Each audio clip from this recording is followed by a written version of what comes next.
Ladies and gentlemen, it's Friday. I hope the birds are singing. I hope the sun is shining. I hope the wind is at your back.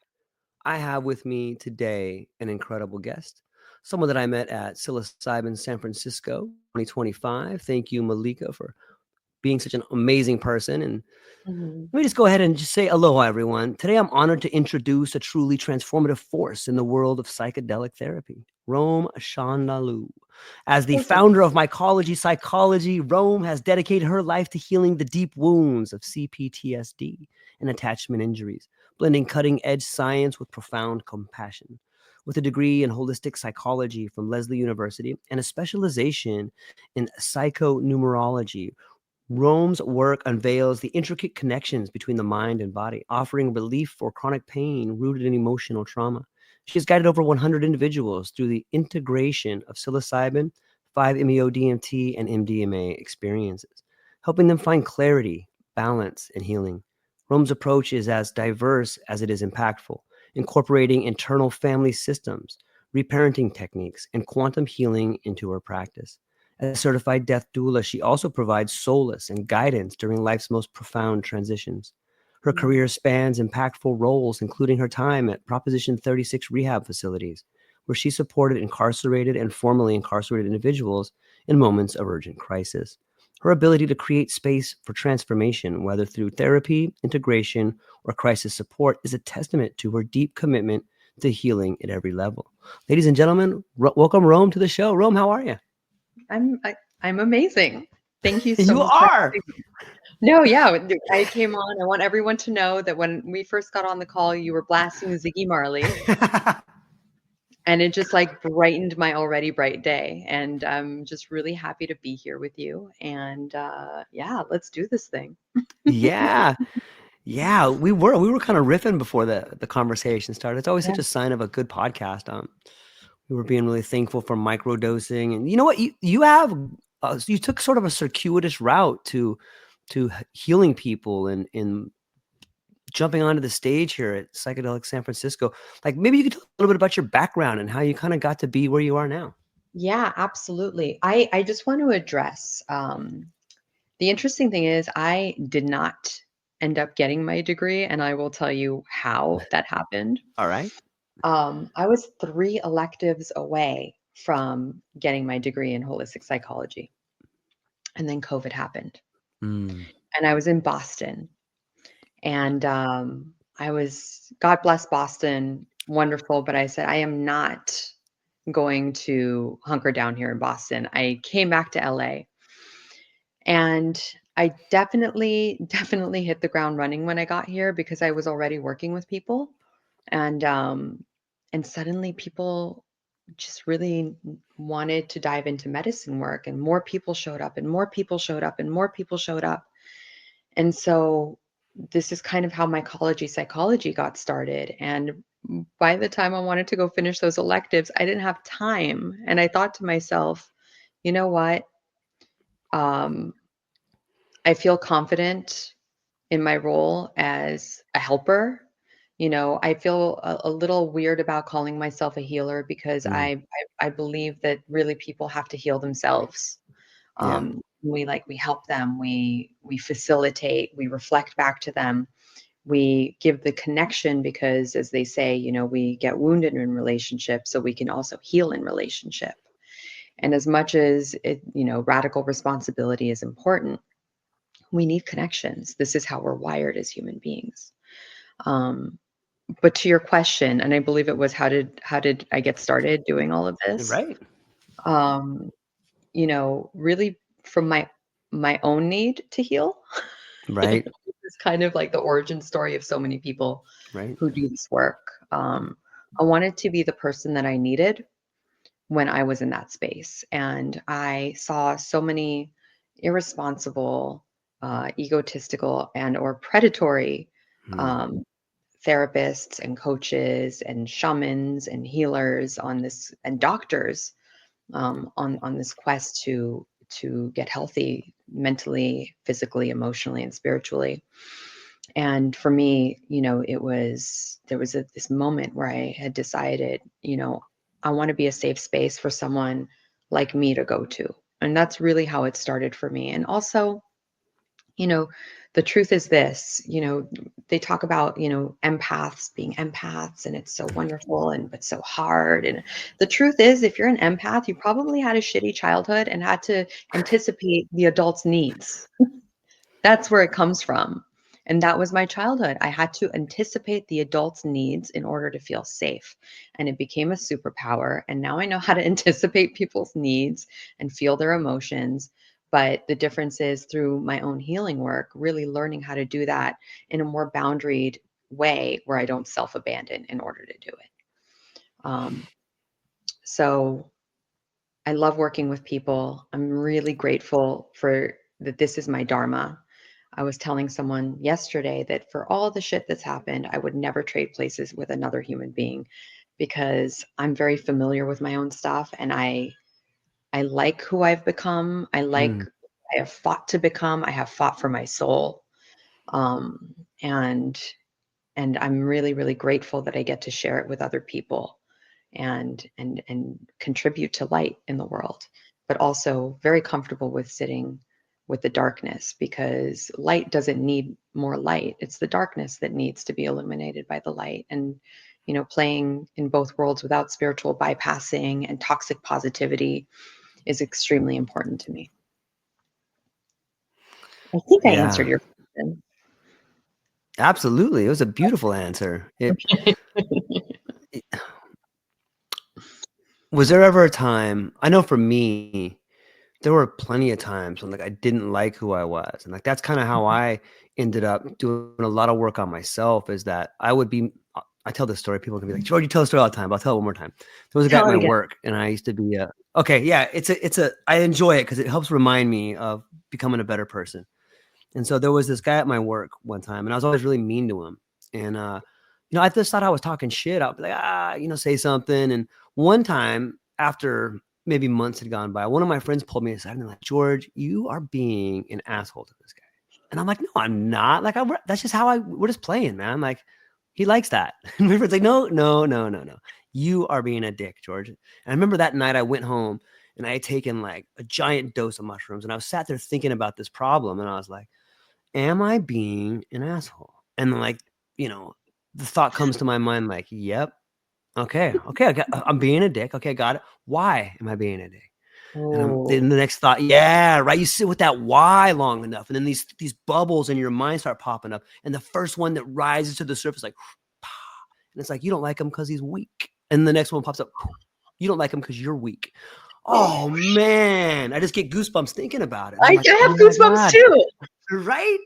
And I'm like, that guy is reminding me how weak I am. And instead of me doing any work on myself, I just yell at him and make fun of him. Like, that is a horrible thing to do.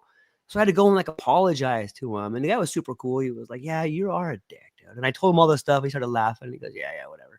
But he accepted my apology. And from that point on, like that was a turning point for me. Like, wow, these things I see in other people that I don't like are really things about me that I don't like. So that's a story about something in me that I had to change I didn't like. Can you share a story about maybe a time when you didn't like yourself and some work that you did to make yourself feel better or be better? Wait, I'm sorry. I'm still in your story, and I didn't even it's because I not only got chills, but I almost cried. Like, just thinking about how, and maybe this is an assumption, but, like, how Yeah, you what do you may got? have, like, given yourself a moral injury when you realized how you had hurt this other human being, and you didn't even really mean to, like, yeah, so what was the question? Yeah. What? Like, for me, psychedelics was this sort of pathway to see this new awareness or to be part of this awareness. And it helped change my life. And that's just one of many stories that I think many people in this space have that are real stories that may not be something that could be measured in a clinical trial. You may Yeah, not have to have a degree to do it. You don't need a psychology degree. You don't need a neuroscience degree, but there are tangible things in your life that you can measure through psychedelics, like this particular instance, that change you forever. And it changed yes. me to liking myself a little bit more, at least showing me the parts of that I need to work on. And like, I know a little bit about your story, like where you were born and how you fought. And I was just curious if maybe we could continue, maybe you could share something with me and the audience that maybe they could look at in their life and be like, oh yeah, I've seen that, or I can vibe with that. Sure. Yeah. Well, I've had a few really profound experiences on psychedelics, but Okay. I my first psychedelic experience, and high school doesn't count, like when I took mushrooms and my mom caught me and then made Ah, me take like a trazodone to interrupt my trip and didn't offer one to my friend who was up all night crying by herself. That doesn't count, okay? that's incredible. And now my mom does mushrooms, but that's fine. Imagine that. So so I'm talking about my first spiritual psychedelic Okay. experience with a fully formed prefrontal cortex, and a fully formed ego. Because when you're doing psychedelics under the age of 25, you're still building your ego up. You're still figuring things out. Your brain is not fully developed. But after that age, that's when you start, um, taking the ego apart and rearranging it and really looking at it. So, after 15 years in Alcoholics Anonymous, doing endless step work, endless sponsoring people, going to endless therapy since the age of 9, I had shared, I believe, that I got stuck. I had done all this work, but I still didn't feel comfortable in my skin and in my body. I had learned how to like not be an asshole for the most part, not fully, but but it was very much like, don't do this. This is wrong. And it Right. came from up here, not from the heart. And so the first time that I sat with ayahuasca, and that was like, I believe 2015, um, the grandmother, the medicine showed me such deep love and compassion that I was humbled. I was humbled into being a better person. And I was not ashamed because the medicine didn't bring me shame, but I was always able to observe the mistakes I had made with other people and where I wasn't being compassionate enough and I wasn't being kind enough.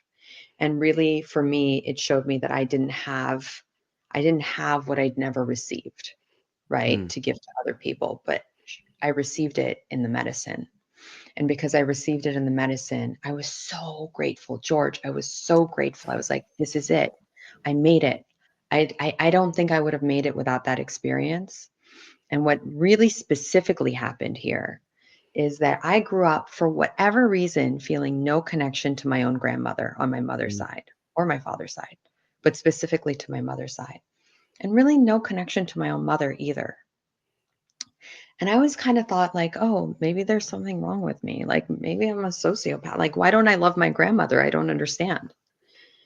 And in the medicine, I remember I was going through some really profound um, feeling of humility and love.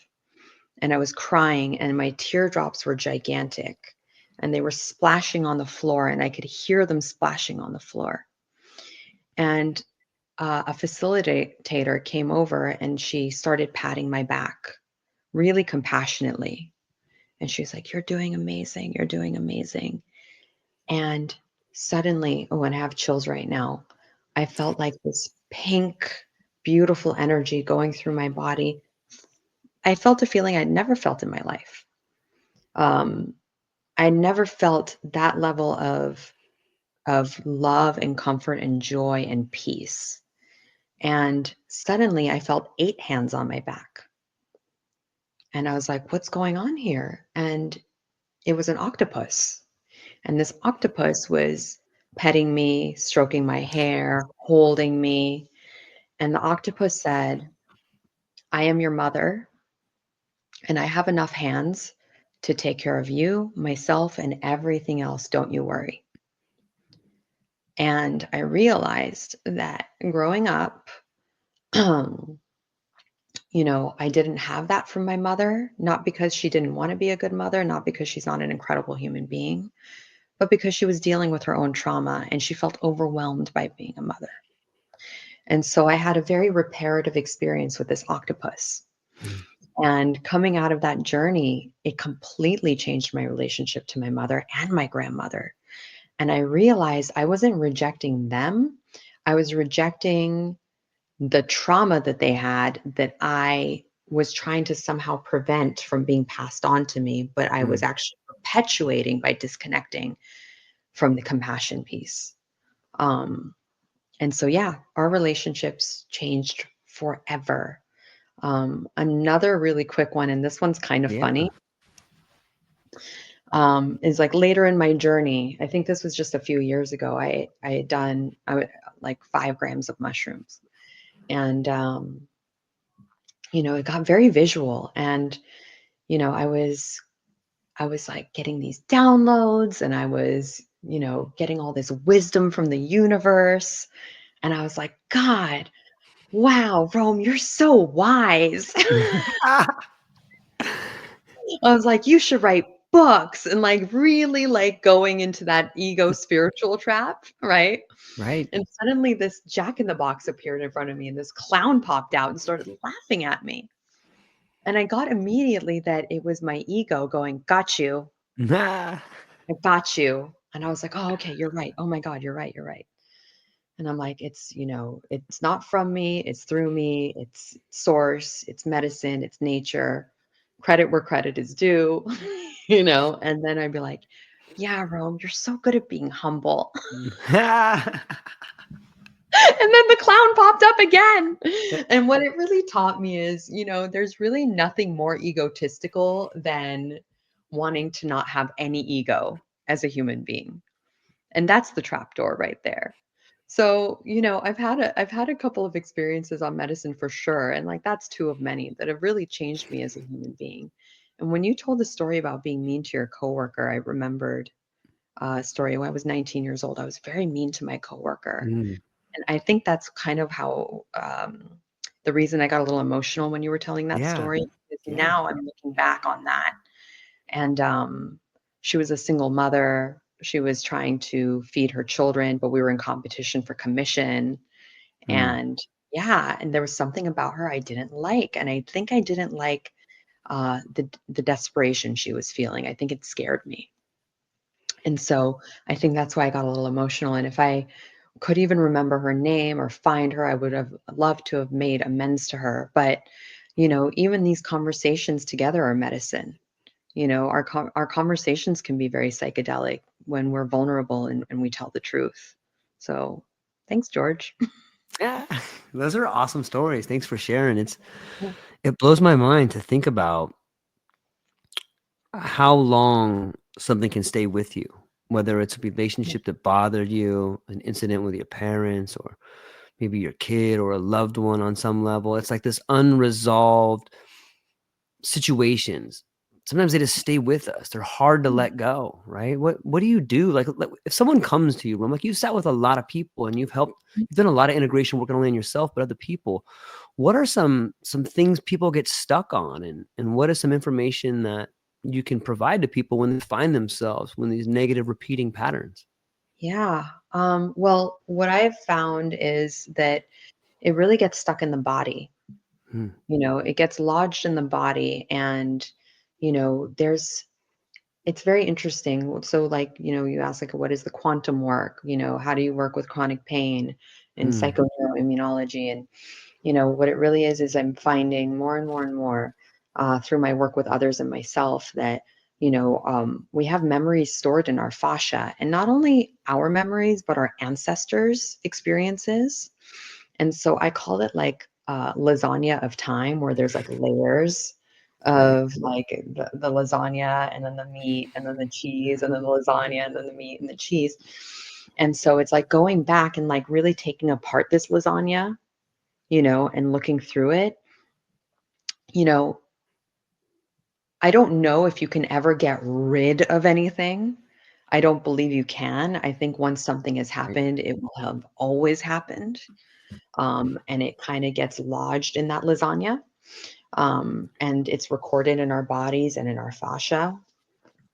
But what we can do is change our relationship to what's happened. Listen to what's happened, see what's happened, because a lot of the times the pain is like a little child that just wants to be soothed and seen and heard. So, really working with that. And I'll do body work around it because here's the thing about just talk therapy and going through your story. At first, it's wonderful. You're speaking to someone who's listening to you. Like, oh my God, someone is listening to you. Even if you're paying them, they're sitting there, they're listening to you, they're reflecting you back to you. It's wonderful. You feel relational, you feel a connection, you feel reflection from them. And this goes back to healing in relationship with someone. That's what's so magical about going in and talking something out with someone. And it's very organizing. But after a while, it can actually start hurting you because what you're doing is you're going in week to week to week and telling your story, telling your story, and telling your story. And what you're doing is you're just reinforcing those negative neural pathways and those beliefs. And you're really getting really married to your story. But the work with psychedelics and the work with the body work is beyond language. It's going in through time and going back for something, and rearranging your relationship with it or freeing one of your exiled parts, and getting back to the core self. Um, but I'm very clear through this medicine work that it's not just our stories, it's the stories of our ancestors. And as cheesy as it can sound, and as much as people have seen this on Instagram, you're the one in your lineage that's here to break it. Mhm. You are the one in your lineage that's here to break it if you're doing this work. And we're at a time on this planet where that has really become the work. Um, going back. And for me, it's very clear that there's a lot of work with the women and the men in my lineage, but really the women going back and, helping clear out some of that stuff that I hold in my muscles for them and doing it by deconstructing my belief systems that I've Mm. inherited and really kind of still holding that space for, the parts of me that were in pain or the things that have happened that really hurt me. I'm not trying to get rid of those things. I want to hold those things. I want to love those things. I want to accept those things. And then I want to change my relationship with those things, especially by making those parts of me feel safe enough to let me hold them. So that's really the work that we do. We don't just sit and talk and talk and talk. It becomes very intuitive and it becomes very quantum and it becomes very body oriented because it's all connected. That's an awesome answer. Thank you. Like it makes me it makes me think about the observer effect. It's one thing to sit and listen. It's one thing for an individual to sit somewhere, and sometimes you can do the medicine work by yourself. Maybe it's recreational, but it's one thing to sit there and go over some of your own ideas and try to come up with your own solutions to your problems and rethink things and maybe sneak up on an idea without shame or guilt, and you can relieve some tension that way. It's another thing to sit down and talk to somebody. But it seems to me there's a radical effect when other people are observing you. And I don't know a whole lot about it. Usually if I'm going to do something, I'm going to do it all alone. I don't know a whole lot about ceremony or rituals or rites of passage.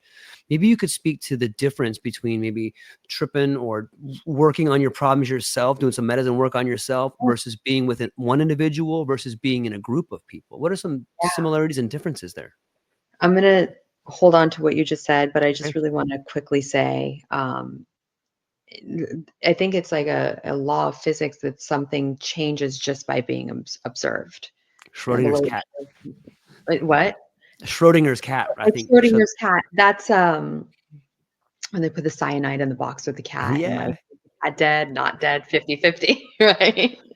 But but yeah, it is connected to Schrodinger's cat. And so yes, absolutely being observed is very important because the universe just wants to experience itself through all of us.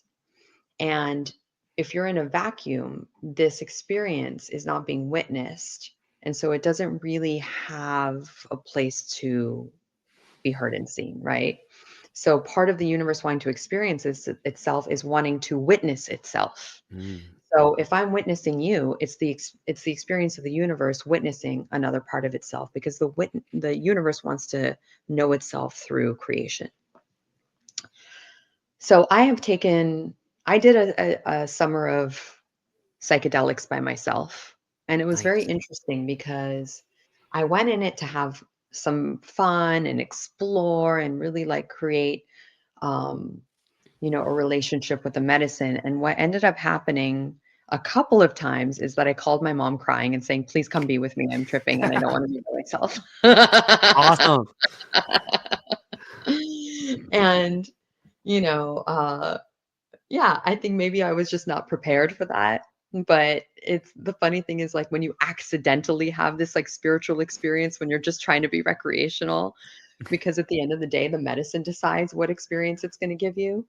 I've used this example so many times, but the medicine's like a DJ.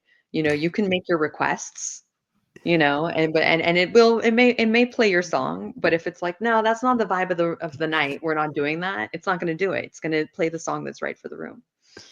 Um, so yes, I think like, taking medicine by yourself can be very valuable, but my advice would be put away your phone. Don't freaking text people. Right? Like I don't recommend journaling because it puts you in your mind, but if you have to text someone something, write it down on a piece of paper. Make sure that you have one emergency person to call. I called my mom. She didn't know she was my emergency person, but God bless her, she showed up.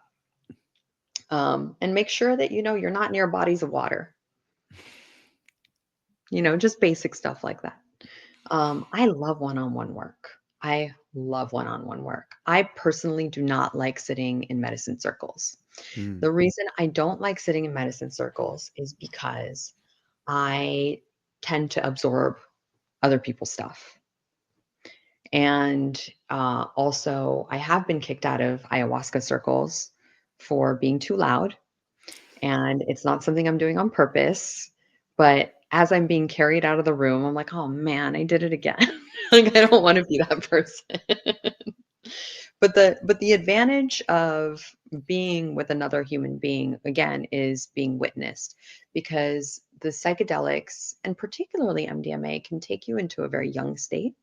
Mm. And that's such a beautiful opportunity for having a reparative experience, being that porous, that open, that vulnerable, with that much plasticity in your nervous system that you haven't had since you were a kid. And having someone put their hand on your shoulder and saying, "You're doing great." It's it's extremely healing.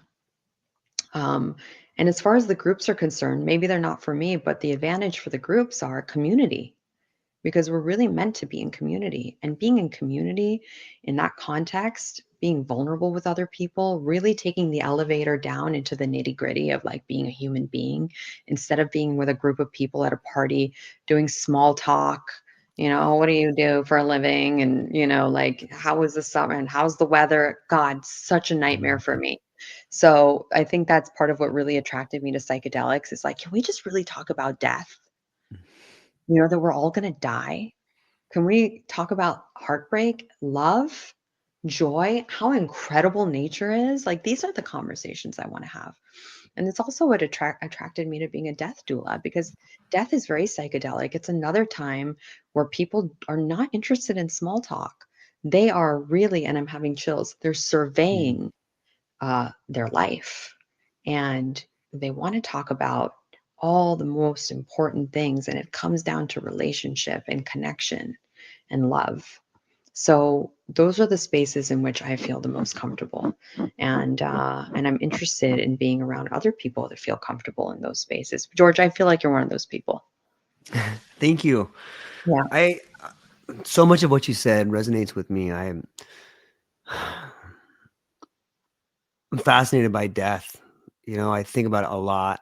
Sometimes I Yeah, wake me up too. like I'm gonna die. I'm gonna die, and like I You get like are. scare myself like holy shit, I'm gonna die pretty soon. I'm like, oh, okay, what does that mean? And I can't. There's that old quote that says like fate loves irony, and like I can't.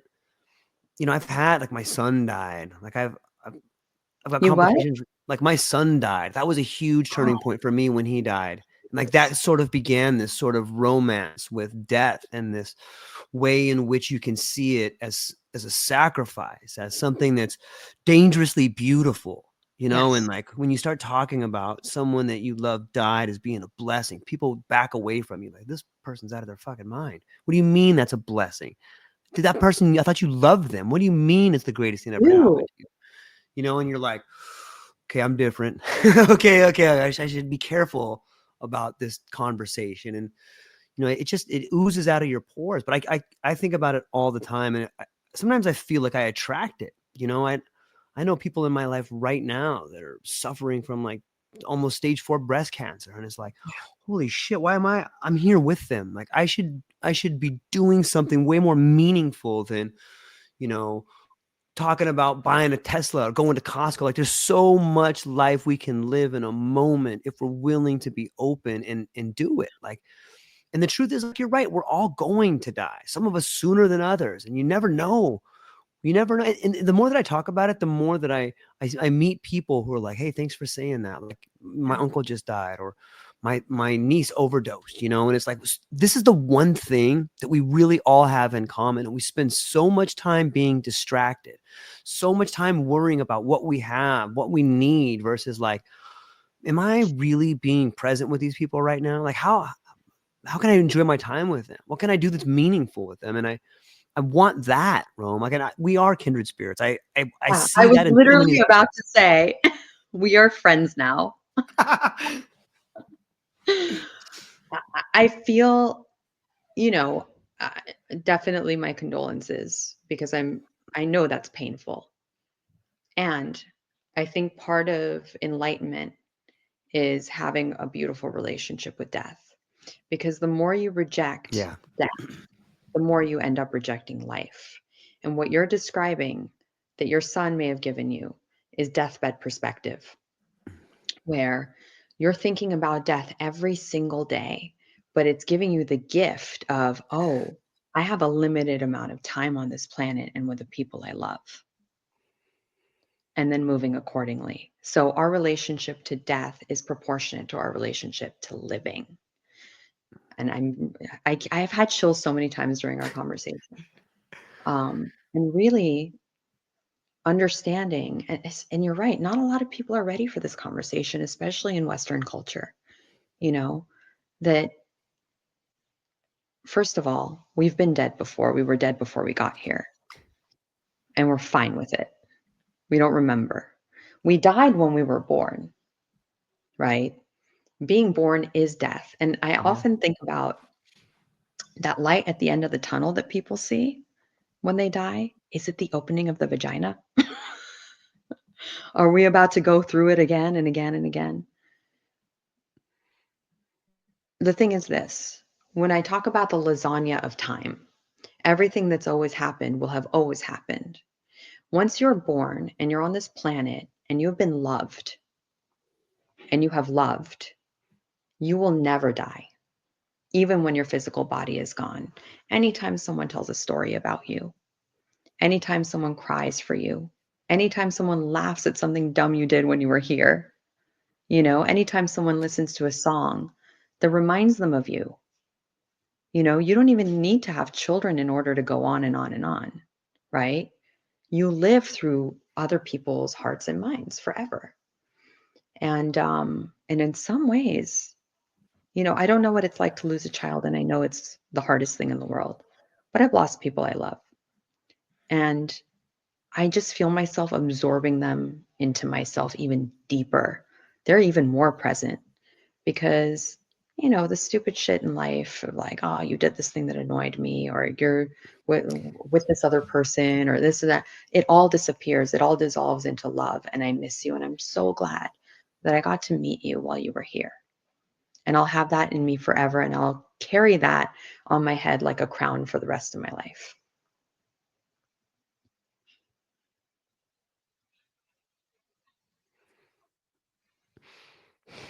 Yeah.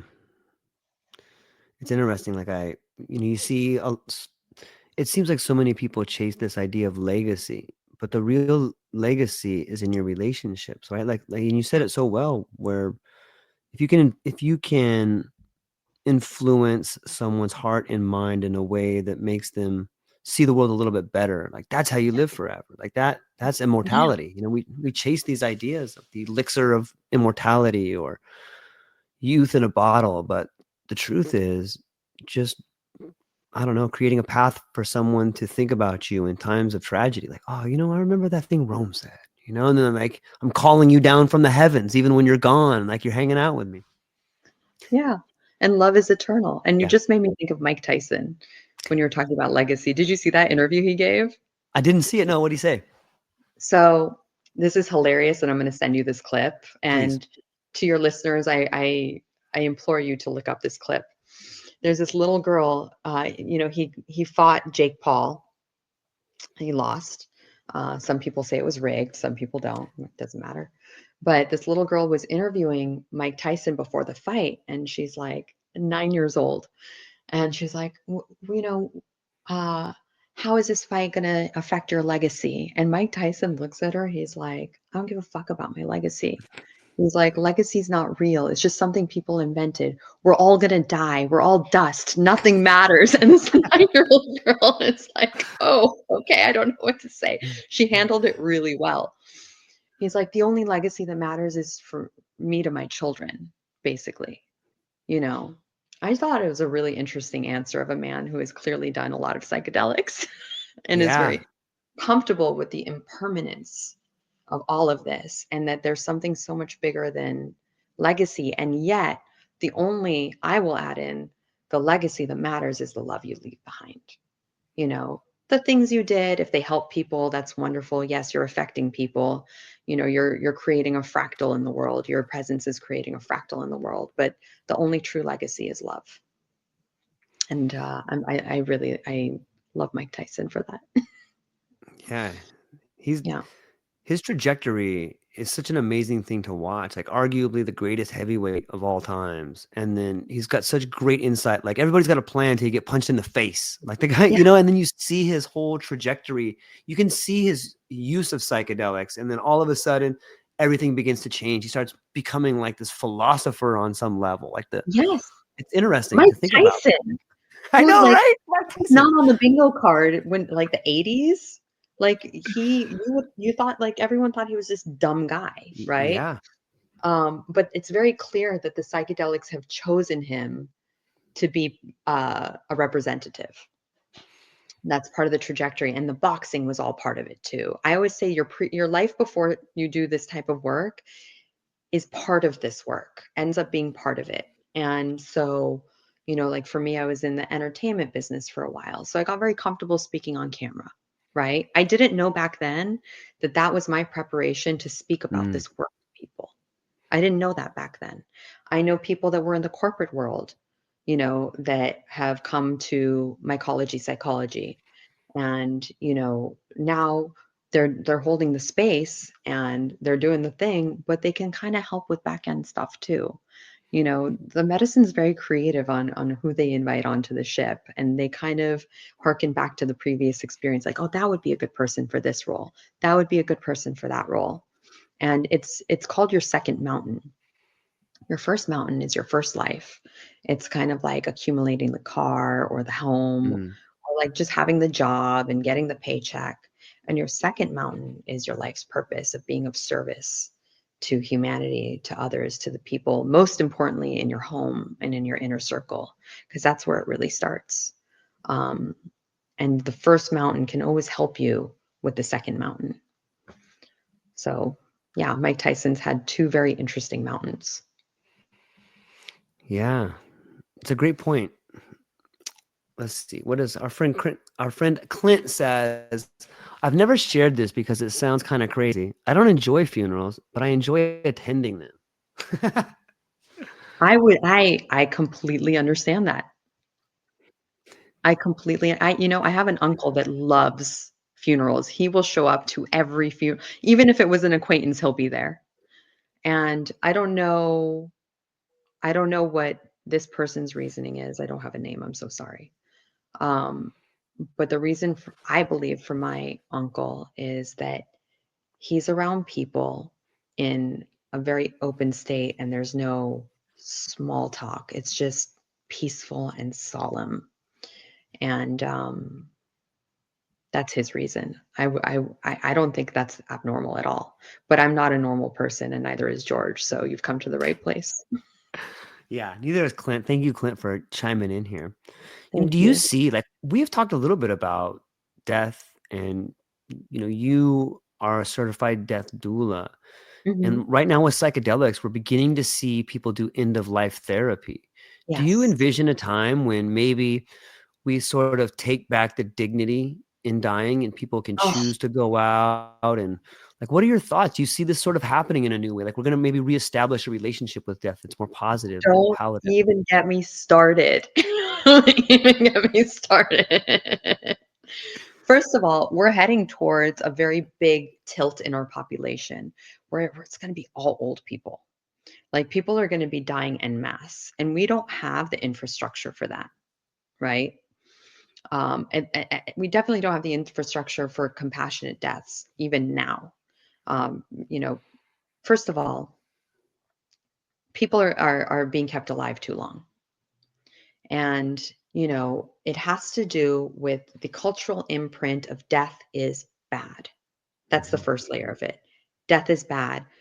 Don't let grandma die at any cost, literally at any cost, because it's very expensive. And that's the second piece. Yep. Don't let grandma die. Um, she has dementia. She's in an old age home. She's crying every day. They're medicating her. She doesn't know where she is. We don't feel like visiting her anymore. It's too sad, right? And these emotions and these belief systems are preyed upon for profit Yep. because you can make really good money keeping someone alive. And then the final thing is the funeral. We can make good money on death, but that's finite. We can only make money on the funeral. After that, that's that. The plot's been sold, the coffin's been sold, the funeral's been had. That's it. We can no longer make money on this person. So, really shifting um, our relationship to death in Western culture is the first step of, it's natural, part of life, and actually should be celebrated that you have come here to complete your contract. Um, you did well. You've affected people in many ways. Even if you've affected people negatively, good job, because you came here to teach. You came here to teach people how to sit with forgiveness, how to sit with darkness. You've offered lessons. If you're a person that's disproportionately affected people in a positive way, that's also obviously wonderful, right? You did it. You can rest now. And then the living, we need to get comfortable with impermanence. Trust life, trust death, trust the universe, and know that missing someone means that we have deeply loved. And what a gift that we were able to deeply love. And yes, it fucking hurts regardless. I'm not saying it doesn't. I will never be so enlightened that I don't care that the people around me are dying. Um, but it's my relationship to the grief of like, yeah, crack my heart open. Grief cracks your heart open and really brings you back down to what's important in life. So really understanding that as a society. Secondly, allowing people dignity. There's a big difference between euthanasia and suicide. Um, again, going back to grandma in that home, I was having this Mhm. conversation with someone where it's like, okay, maybe a dignified, gentle exit would be appropriate in this context. I have a friend who, he has a disease of the cerebellum. His body is very drunk, right? But his mind is very sharp. And as a result, his mobility is very affected. He falls over a lot. And he's like a few falls away from being hospitalized. And it's his biggest fear, maybe even one fall. It's his biggest fear to go into that system. He doesn't want it. So we discussed how he wants to have a dignified, graceful exit before his next fall because he doesn't want to risk being in a hospital, and he's already like his body is giving out on him. And how difficult it has been to arrange this for him. It's been very difficult. We tried. And what he wants is not allowed. What he wants is not allowed. So he feels disempowered. Um, You know, another thing is the way we treat our elderly, and of course, young people die, but the way we treat them, we dispose them. I think that really needs to change, especially with what's coming. Um, Seeing them for the vessels of wisdom that they are. And if they no longer have that wisdom due to dementia or Alzheimer's, knowing that that person is still in there, and deserves dignity and love. Um, but the problem is this: we no longer live in tribes and villages where everyone helps each other raise their children, where everybody helps each other cook, where everybody helps each other with the grief. And because we live in such an individualistic society in our boxes next to each other, you know, um, everyone is so individually overwhelmed that we get compassion fatigue. So these are the many aspects of what needs to change around death. And really, really, really at the root of all of it, knowing that we are one, that no one has really gone anywhere. We're just in a lasagna. and and that love is eternal, and we will see them again. We will see them again. And if you're atheist and you don't believe that, I don't know how to speak to that. I used to be atheist, and I was very proud of being an atheist. And for me, that changed, and it's made my life richer and better. And if I'm wrong, about what's out there, and I die and there's nothingness, I won't even know I'm wrong. I'll just know that I had an easier life because I really deeply believe these things. But I have to say, I don't even believe them. I know them. I know them in my heart. I had a discussion with someone last night about God. Like there was a swami that took on a student because the student said, I don't know if God exists. And that was like such a wise thing to say. But I do know God exists for me, because even if we're in a simulation, the simulation is God. I have a very broad definition of God, so it makes it easy for me to believe in God. It's not just a man in the sky with a beard. Um, and I think like broadening your definitions can be really helpful. Yeah. Yeah. Thanks for sharing that. There's something healing, or there's something that happens when you realize you're bigger than just who you are. When you realize you're part of a whole system. And that's one of the reasons I love psychedelic work so much, is that there's this embodiment there. Like sometimes, under whatever dose works for you, you can look out and realize like the planet's talking to you. It's speaking a language if you're just willing to tune into it. Like, oh, look at this little ecosystem under the tree. Like it's all feeding each other. It's like it's Yeah. divine. Like this is a plan right here. And if this is a plan for this particular area, then there's a plan for me. Maybe all of these things are making sense in some way. And it really allows you to, you know, it really allows you to see your place in the world as something that is divine and beautiful and necessary. And that allows you to free up some of that anxiety or that depression or that emotion on some level. What do you think about a divine language that the planet's trying to communicate with us? Yeah. I think there's a saying, and I'm going to butcher it, and I can't even remember who said it, but it's like, not nature that is mute, it's us that's deaf. That's Um, awesome. Something like that. But, you take like some mushrooms and you stare at some trees, and like you can see the trees breathing, and you can like see the story in each tree. I saw this one tree, Yeah. George, where I saw like ancient animals and people, like a recording of everything the tree has ever seen. It was showing me. And I was like, oh, these trees have memories. These trees are sentient. These trees are speaking to me. These trees are breathing. And then it was another tree next to it. It was a lemon tree. And the tree said, come have a lemon. And I was like, what? You're going to give me a lemon for free? Like, what do you need in return? And the tree was like, stop drinking out of plastic bottles. He's like, other than that, I don't want anything. Take as many lemons as you want. I love you. I'm here to give. And I just started crying. Again, I was humbled. I was humbled that like the earth just gives and gives and gives and gives. And we're like, do, do, do, do, do, like throwing our cigarettes out the car door, right?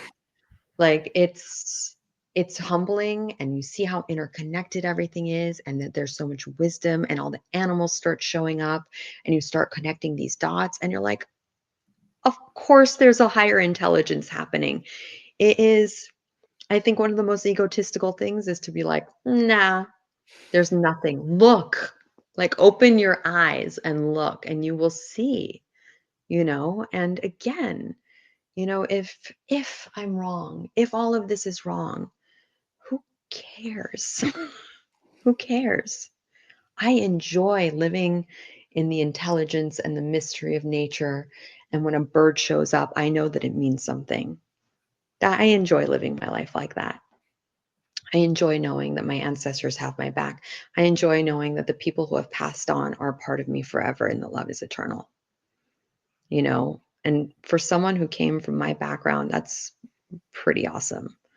And I want to go even deeper, because the deeper I go, the more I can connect to other people and the more I can see other people and just be part of this oneness. They say that the universe like fractaled out into billions and billions and billions of pieces so that these pieces can interact with each other, so that the universe can experience itself. And sometimes through war, sometimes through death, sometimes through famine, sometimes through love, through birth, through joy. It's all part of it. It's all part of this human experience. And we will understand why when we have passed on. We'll be like, oh, and also, how hilarious was that whole thing called life? That was hilarious. And I had no idea how funny it was. I get a very strong sense that that's something that's waiting on the other side. Yeah, a sense of humor, the cosmic Hmm. joke. It's Hmm. it's interesting to think about that, and you can find the humor everywhere if you're willing to be honest and have a good laugh. I think it was Alan Watts in one of his lectures where he was talking about Satori, and he's like, they say that when you finally achieve Satori, the last thing to do is have a good laugh. So I think it Yes. goes your sentiment. Yes. Yeah. Yeah. And I love Alan Watts. I know. I very much enjoy Alan Watts. Of course, you brought up Alan Watts. Um, and like there are tools for us. And I've said this Sure. on like the podcast before, where it's like, yes, there's loss, there's death, there's taxes. Don't get me started on taxes.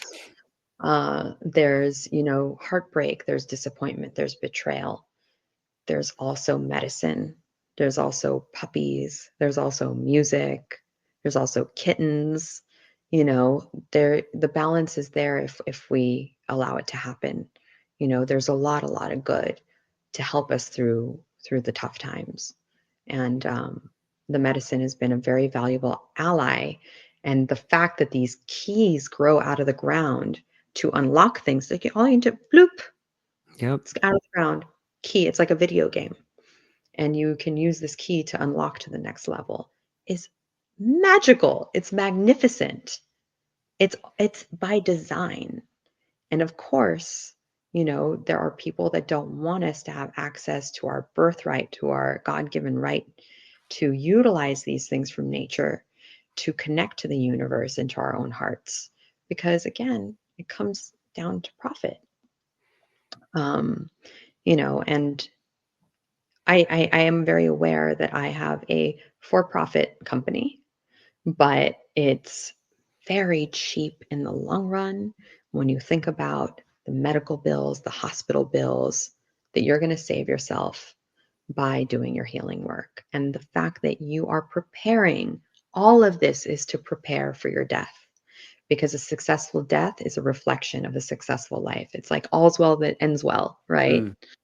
Um, to be at the end of life knowing that you have dealt with your stuff, and really, really dove into your shadows and corrected your mistakes and learned your lessons, I imagine that that would bring a peaceful death. I've seen that the people who have the hardest time dying is the people that never wanted to face themselves. And and that's just something that I am not on board for. I'm really looking forward, course, accidents happen. You never know. You don't have control over anything. But, my goal is to prepare for a death where I can exhale and know that I have done everything that I can do to be a better person, to face myself, and to have faith in life. Yeah, I don't think anybody's ever saying on their deathbed, I wish I would have worked more hours, or I Yeah. wish I would have, no one's saying, I wish I would have put in more overtime. It seems to me, it's like, I wish I would have been a better father. I wish I would have been a better Yeah. mother, better husband, a better brother, And a better sister. there's research around this. Also, like, definitely not, I wish I argued with more people on the internet. Right, right. Like there was a meme I saw about that. I was like, that's hilarious. It's like all the hours when like Facebook was first around. I was like, nah, nah, nah, nah, nah, nah, nah. Like, oh my God. Like I look back on my old Facebook and I cringe, and I invite everyone else to do that too, because if you're not cringing on some level about your past self, have you really grown? Yeah. You know what I mean? Like a little bit. Um, and the thing about psychedelics and death is this. Just a anecdotal piece of information. The people who are dying that you serve bufo to completely surrender. Like it's easy. I have heard someone say this is better than morphine because the ego is now dissolving at the end of life, right? And so there's less need to protect yourself. Is this going to kill me? Am I safe? What's going to come Mm, up? It's especially if you're dying and you're doing this type of work, you know, um, it seems it seems like peanut butter and jelly, psychedelics and death, mm. right context. Again, I'm not saying psychedelics are for everybody. There's nothing on this planet that's for everybody. But I do believe it's like peanut butter and jelly sandwich. It really goes together because it's learning to die before you die. And that's what psychedelics can help you with. Yeah, it's a beautiful point. Rome, you've been incredibly gracious with your time. We're walking right up to that magical point that I told you we would go to. And we have a little bit of time left. I was hopeful that maybe you could tell people if they were where they can find you, what you have coming up, and what you're excited about. Yeah, absolutely. Thank you for that invitation. So I have a company called Mycology Psychology. We are a microdosing and integration company. We're a collective. We have community calls the second Saturday of every month for those who are curious. You can find us on Instagram at Mycology Psychology. And please follow our backup page because Meta is being very weird to mushroom people. Um, Go to our website, www.mycologypsychology.com, to learn more. Sign up for our newsletter where we share wisdom from the mushroom 2 times a month. Um, you know, and yeah, like just we're going to do more community calls because we're seeing that the community calls are really helpful for people. Um, and we really, really believe that, you know, the the preparation is even more important than the integration because in the psychedelic community, people are constantly talking about integration, integrate. But preparation is the primer. And, particularly with microdosing, because it's so subtle, it's really helpful to have someone to prime with. And so our consult is free. We don't charge for that. We just want to give you the tools on your microdosing journey so that you kind of like have the bike so that you can pedal and move forward. Um, you know, Really quick story about why prep is important. Um, well, actually, this is more integration, but being able to explain to somebody that microdosing is not just a mood enhancer is really important because expectation's also a primer. That like anger might come up, sadness may come up, but the difference is this. Suddenly you're able to feel these emotions without looping in your mind, without perseverating. It's the looping that makes us feel stuck. Back to your earlier question, like how do you process these things? They cannot be processed with the mind. The mind is trying to keep you safe from the feelings that you're holding in your heart and your body. That's the mind's job. It's an overprotective parent. It's a little bit misguided sometimes, right? It just wants to keep you safe. It does not care about you being happy. Okay. So when you're microdosing, it can drop you a little bit from the mind into the heart and the body, and you can feel these emotions from an observer standpoint without perseverating, and go through it in a linear way instead of in a spiral, which keeps you stuck in this wheel of samsara. Um, and of course, with the larger medicine journeys, those are extremely valuable as well. If anybody has any questions, you can email me at rome@mycolegypsychology.com. I've really Fantastic. enjoyed talking to you, George. Thank you. Likewise, it's an awesome conversation. And I hang on briefly afterwards. I know you got to go, but I talk Yeah, to you I'm briefly good. afterwards. Everybody within the sound of my voice, go down to the show notes, check out Rome's page, reach out to her, get on that community call. If you have any questions, don't hesitate to reach out. That's all we got, ladies and gentlemen. I hope you have a beautiful weekend. Aloha.